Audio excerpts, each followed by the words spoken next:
C'est un atelier de 2 jours organisé par la COSIDEP et Enda Santé, financé par la Fondation Osiva. Ces 2 ONG en consortium entendent contribuer au relèvement des défis liés aux urgences sanitaires telles que la pandémie du Covid-19 dans le secteur de l'éducation et de la santé. Vous le savez qu'en 2019, le monde a été frappé d'une grande pandémie, à savoir la Covid-19.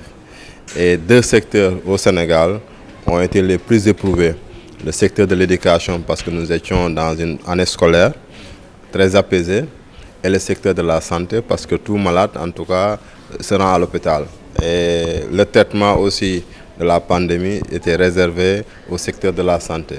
Et c'est pourquoi ces 2 secteurs ont été les plus éprouvés. Il a fallu même arrêter les enseignements, apprendre ça à un moment donné. Et comme les 2 secteurs n'ont pas été préparés sur ces genres de catastrophes en tout cas, ils ont eu à subir d'énormes préjudices.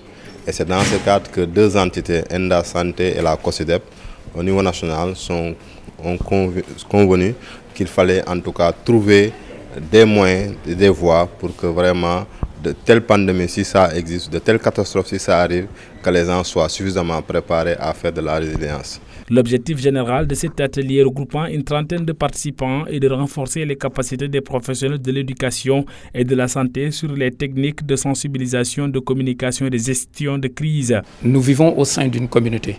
Si nous ne préparons pas cette communauté à faire face, si nous-mêmes, acteurs, nous ne nous préparons pas à avoir l'argumentaire nécessaire pour être convaincants, installer la confiance entre cette communauté et nous, installer la confiance entre nos partenaires et nous, mais ce n'est pas la peine d'engager la bataille, on va la perdre. Et nous avons vu qu'avec l'expérience Covid, la question de la confiance s'était posée avec beaucoup d'acuité, notamment sur la fiabilité des données, parce que quand on installe le système de prise en charge des crises, il y a d'abord que les experts, la communauté, les décideurs doivent entrer dans un dialogue permanent d'échange d'informations. Ces informations doivent être fiables, ces informations doivent être pertinentes et les supports humains de ces informations doivent être crédibles. Pour les bénéficiaires, la formation est venue à son heure. Je dirais que cette formation vient à son heure du fait que les 2 secteurs qui sont touchés par rapport à la pandémie de Covid-19, donc c'est la santé et l'éducation. Et nous savons aussi que ces 2 secteurs-là sont cruciaux dans toute gestion de crise. Parce que si vous prenez au niveau de la fonction publique, c'est pratiquement les deux